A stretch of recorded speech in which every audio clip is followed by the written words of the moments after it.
Today I want to talk about something political. I know a lot of my viewers are not inside the United States, but I implore you to listen. I know a lot of people in my audience may not be interested in politics, but I hope you stick around. And I know a lot of people in my audience are younger. I am aware that you probably don't even understand what's going on, and I'd like to try to teach you now.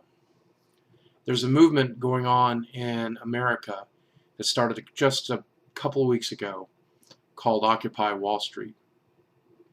A large number of individuals, starting with just a scant 50 or 60 people, showed up on Wall Street to protest. And their message at the beginning was fairly unclear. Um, but those numbers grew to 100 quickly, and then to 500, and then most recently 1,000. It's got the eyes of organizations all across the country, and now even the globe.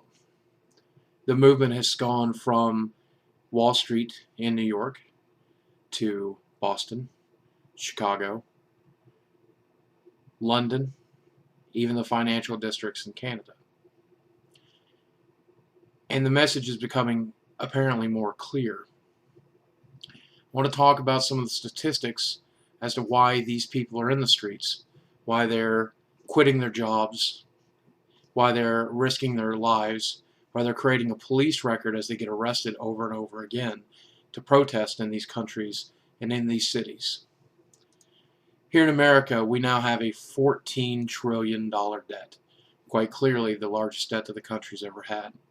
That means you, me, your brother, your mother, your sister, your father, your children, all owe $131,808 to the U.S. government to pay off the debt that we currently owe.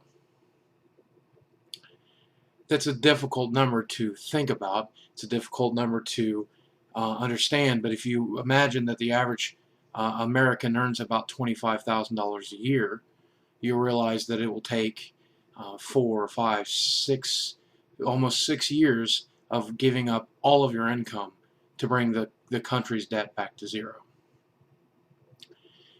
Not only that, but it's difficult for you and I to pay off that debt if we're earning $20,000, $25,000 a year when we're paying 35% of that out. That's not a lot of money, even though there are over 300 million of us paying out that kind of money. It very slowly will add up. There are 400 people in America, however, that control more wealth than all the rest of us combined. And those 400 people, they don't pay very much in taxes. Many of them pay nothing in taxes due to the tax incentives that have been given to them over the past two presidencies, that have been extended under the Obama administration, that were given to them during the Bush administration. And because of that, there's very little money coming in. If they pay the average tax that the average American pays, it would add up to $120 trillion a year, and that would pay off the debt a little faster. These incentives were given to these people and these corporations so that they could create jobs.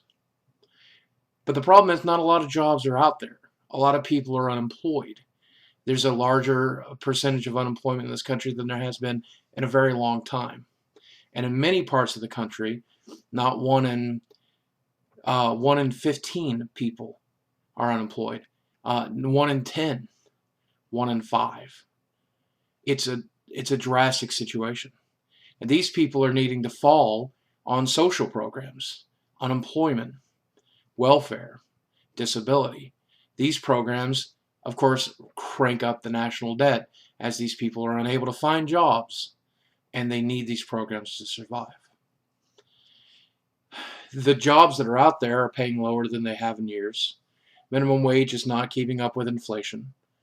Jobs with benefits such as health insurance, which is a very important part of living in America, are hard to find. People with student loans are unable to find jobs to pay off the student loans that they've created. Many of the jobs that they were told would be there when they went to school have evaporated. Much of what we used to know as middle class life in America is gone. and there's lower class and an upper portion of the lower class, and then the rest of us just surviving. Corporations in America are protected from these things. Specifically, they have access to social programs as well. When the banks began to fail, there were bailouts. When the airlines began to fail, there were bailouts. Whenever any large organization in the country begins to fail, they turn to social programs as well. They have the same access and same rights as an individual does, you and I, even though they're corporations, even though they're figments of an imagination. They extend these same rights to those people here in America, to those corporations, as they do to the rest of us here in America. And finally, it's almost impossible to pay off the student loan with the defense budget that we've been cranking up higher and higher and higher over the past 2 decades. I remember when we went to war with Iraq the first time and pushed them out of Kuwait. Spending rose dramatically after that, and it's never driven itself back. And now that we're at war again, money continues to evaporate from the coffers to pay for those wars. I guess the good side of that is it does create a few jobs, even if the job is fatal in a lot of instances. And I know a lot of people are begging for us to cut back on spending, but one of the things you have to realize is that the social programs that we pay for, Medicare and welfare and unemployment and all of these different things, all of these socially funded programs, they make up only a tiny, tiny fraction of the budget as it is. Whereas these budgets go to paying corporations for their rebates and their tax rebates, to paying individual taxpayers of the top 400, and what their refunds can often be 100 and 200 times as much as you and I paid into the system. So overall, this movement is important to you. It's as important to every American, and it's going to directly affect the entire first world. It's something you should be paying attention to, and while it is difficult to pay attention to it because of the media blackout, if you're watching this, you probably have access to the internet. You can visit their website. You can check independent news people like Reddit, like Fark, like I don't know. There's thousands of choices, but there are ways to find out about this. And if you are in one of those cities, you should join them. Not only will it be fun, not only will you be a political activist, not only can you help make the message clear, not only can you educate yourself about the problem, but you can actually make a difference in history. We are creating history today.